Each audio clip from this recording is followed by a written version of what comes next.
professora Mariana Mello, espero que esteja tudo bem com vocês. Vamos estudar aqui a disciplina de produção do curso técnico em logística. Vocês terão comigo 4 competências. Na primeira delas, vocês aprenderão sobre localização de instalações, layout dessas instalações e arranjo físico. Para isso, nós trataremos de temas como prioridades competitivas, que são as regras e o que acaba norteando o trabalho das organizações por ser uma questão estratégica das companhias, e também verão formas de se fazer localização, de se decidir sobre localização de instalações, sobre o layout e sobre o arranjo físico propriamente dito. E conhecerão também os tipos de localização, layout e arranjo físico. Na competência 2, nós veremos juntos o assunto instrumentos de produção. Dentro desta competência, vocês verão os conceitos de input, processo de transformação, output, dentre outros. Na terceira competência, nós veremos os indicadores de produtividade. Dentro dela, nós vamos estudar sobre produtividade total, produtividade parcial e produtividade multifatorial. Na quarta competência e última, porém não menos importante, vocês conhecerão o conceito de capacidades e verão que a capacidade pode ser capacidade teórica de projeto ou capacidade efetiva. Além disso, aprenderão técnicas de melhoramento de produção para trazer melhores indicadores e melhores resultados para as organizações. Aqui nós vemos as prioridades competitivas, que são 4. Como eu falei há pouco, as prioridades competitivas norteiam estrategicamente as companhias e as suas decisões. Elas são custo, qualidade, tempo e flexibilidade.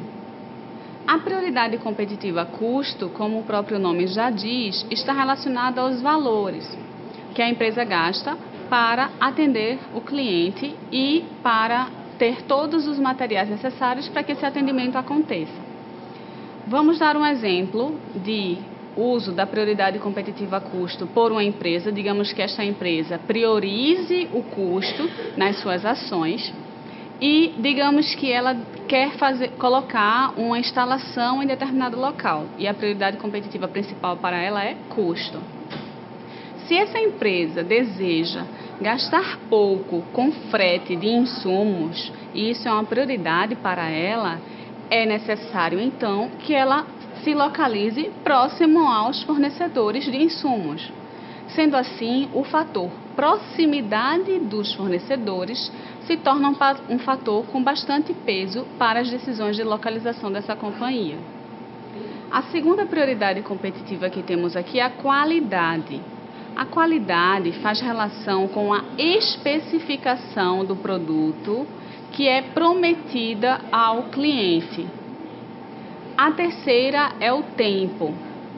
Imaginemos uma empresa que quer fazer entregas com rapidez e agilidade aos seus principais clientes. Numa decisão, por exemplo, de localização de instalações para essa empresa, que prioriza o tempo e quer se mostrar para o mercado como uma empresa que entrega rápido, o critério proximidade dos clientes é um critério que tem um peso alto para essa organização. A quarta prioridade competitiva é a flexibilidade e ela está totalmente alinhada e relacionada ao critério de adaptação, tanto na questão de insumos quanto na questão do mercado consumidor.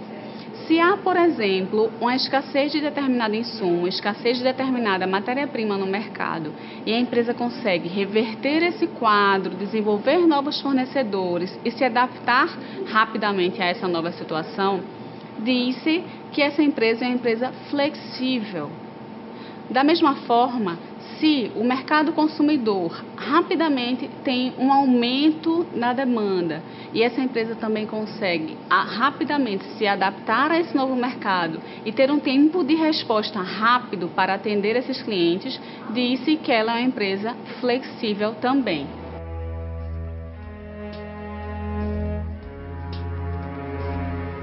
Temos aqui agora os tipos de processo que vocês também viram no caderno de estudos. Os tipos de processos são processos de projeto, de jobbing, em lotes, em massa e contínuo. Vocês podem ver no gráfico a variação que existe entre o volume e a variedade desses tipos de processo. É com base nisso que eles são definidos. Nós temos aqui o processo de projeto, que tem uma alta variedade e um baixo volume. O processo de projeto normalmente é utilizado em empresas que oferecem produtos grandes, produtos como navios, por exemplo. Já o processo de jobbing, ele está próximo aqui no gráfico do processo de projeto, porque há também nele uma alta variedade e um baixo volume. A diferença entre o processo de projeto e de jobbing é que o processo de jobbing tem produtos um pouco menores fisicamente em tamanho do que o de projeto, como é o trabalho do alfaiate, por exemplo. Um outro tipo de processo é o processo em lotes. Nesse tipo de processo, a entrega da empresa é sempre maior do que a unidade que foi solicitada pelo cliente. Então, imagine uma indústria de tintas. O cliente faz um pedido de 2.000 litros. No entanto, o tanque é de 3.000 litros ou 5.000 litros, o tanque onde é feita essa produção dessa tinta. Então, é um processo em lote. Ele sempre entrega lotes de 3.000 litros, mesmo quando o pedido do cliente é de 2.000 litros. Uma observação importante é que os exemplos que são dados, eles podem variar de acordo com a própria organização. Eu dei o exemplo agora da indústria de tintas, que pode ser por lotes, mas se essa empresa fizer apenas um item, um SKU, um produto em grande escala, pode ser que ela seja uma empresa que utiliza o tipo de processo de produção em massa. Então, depende de cada organização. A análise, caros alunos, depende do contexto. Não se pode ter apenas uma informação e definir que tipo de processo é aquele. É importante que se avalie o contexto da operação da organização. Temos, em seguida, o que eu acabei de citar, o processo de produção em massa. Vemos aqui que o processo de produção em massa, ele pode ter uma variedade média e um alto volume. E, por último, o tipo de processo contínuo, que é aquele onde a variedade é baixíssima e o volume é muito alto. Como exemplo deste caso, de uma empresa ou organização que utiliza o tipo de processo contínuo, temos as estações de tratamento de efluentes ou as empresas de abastecimento de água. O fluxo da água é contínuo para o fornecimento para as casas das pessoas e há apenas um produto sendo distribuído. Vamos agora aos exercícios. Utilizaremos em todos os exercícios desta competência o exemplo da empresa Jeans Mania, que é uma fábrica de peças de roupas com tecido jeans. O portfólio dessa empresa, como vocês podem ver no slide, é formado por mochilas, bermudas, calças, camisas e jaquetas. Vamos supor que a Jeans Mania quer mudar de localização. E para essa empresa fazer isso, ela utilizou uma tabela de classificação de fatores. Vamos ver o que é que ela fez. Para se utilizar a classificação de fatores como um critério, como uma ferramenta, na realidade, para ajudar nessa decisão de localização, é necessário definir fatores. Então, os fatores preponderantes que afetarão a decisão da Jeans Mania em mudar ou não de localização são os fatores que estão listados aqui.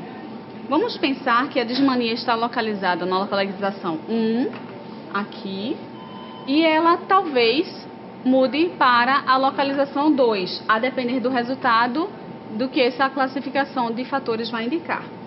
Então, vamos lá. Os fatores escolhidos pela Jeans Mania como critérios de decisão foram facilidade de expansão, acesso, proximidade do mercado, esse mercado aqui é o mercado consumidor, suprimento de mão de obra e concorrência.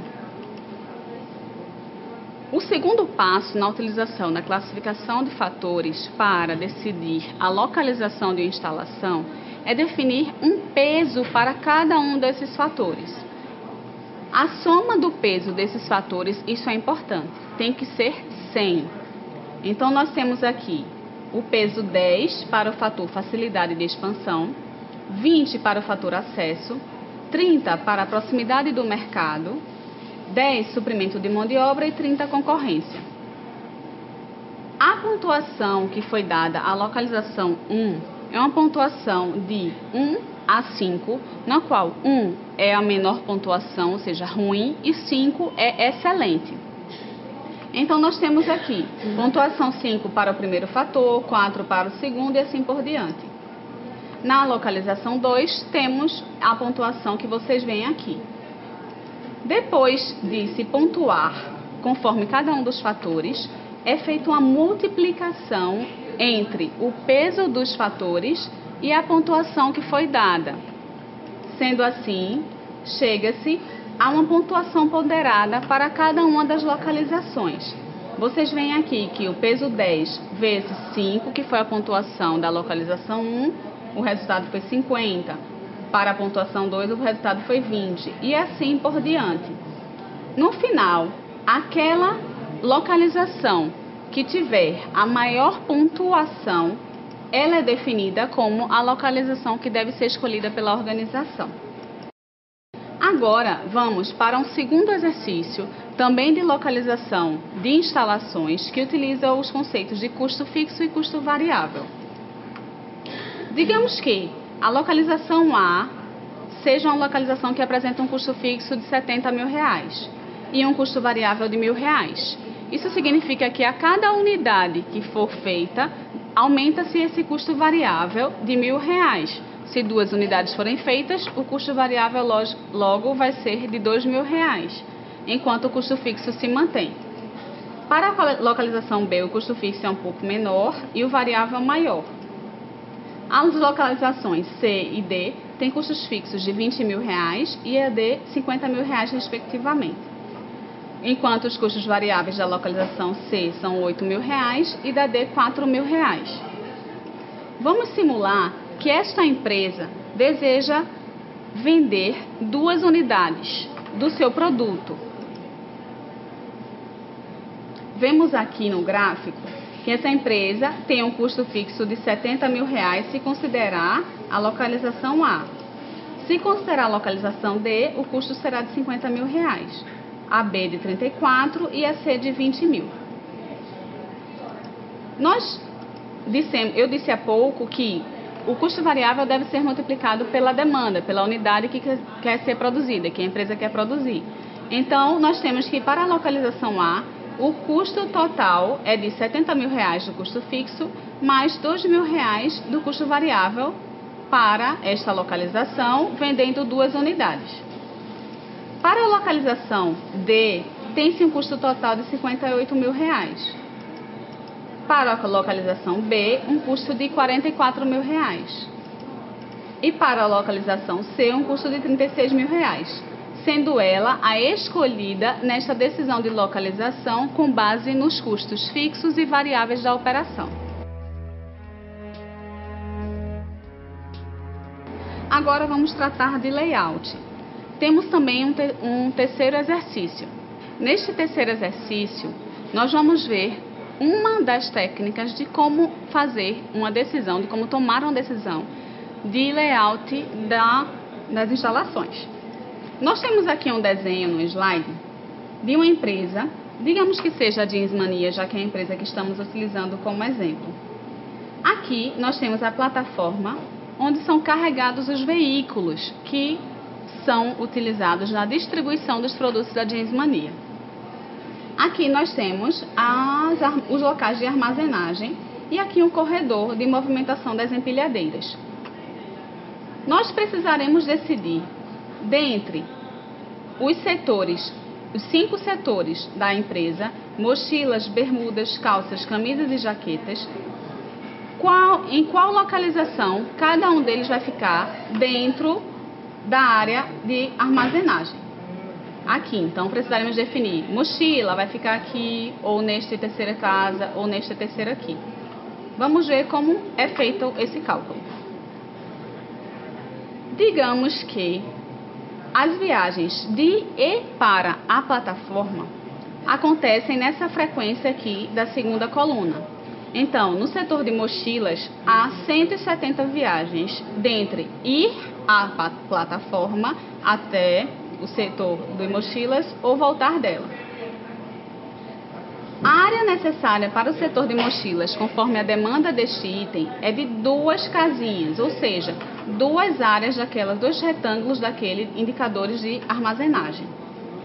Já para bermudas, são cerca de 150 viagens e eles precisam de 3 áreas. Vamos voltar lá.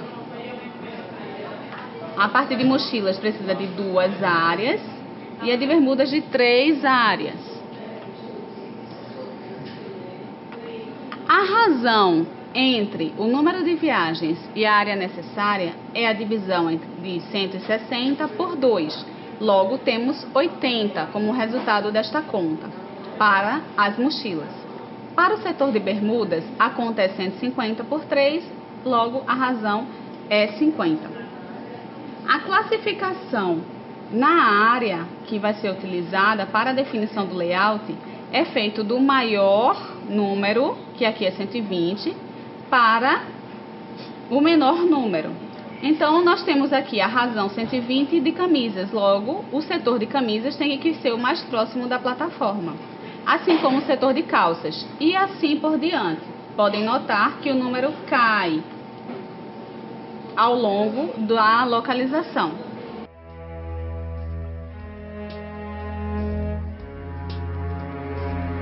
Agora, vocês verão o trecho de um vídeo que fala sobre uma linha de produção de um avião. É um produto de grande porte. E pensaríamos que, para este tipo de produto, só se encaixaria o tipo de arranjo físico posicional, que é aquele no qual o produto fica parado. No entanto, este vídeo nos faz pensar que há outras possibilidades para este produto. Vocês vão notar que o produto se movimenta e os acessórios e equipamentos se movimentam junto com ele. É um vídeo bastante interessante. Bem, espero que vocês tenham gostado do que viram até aqui e aguardo vocês no próximo vídeo da competência 2. Até lá!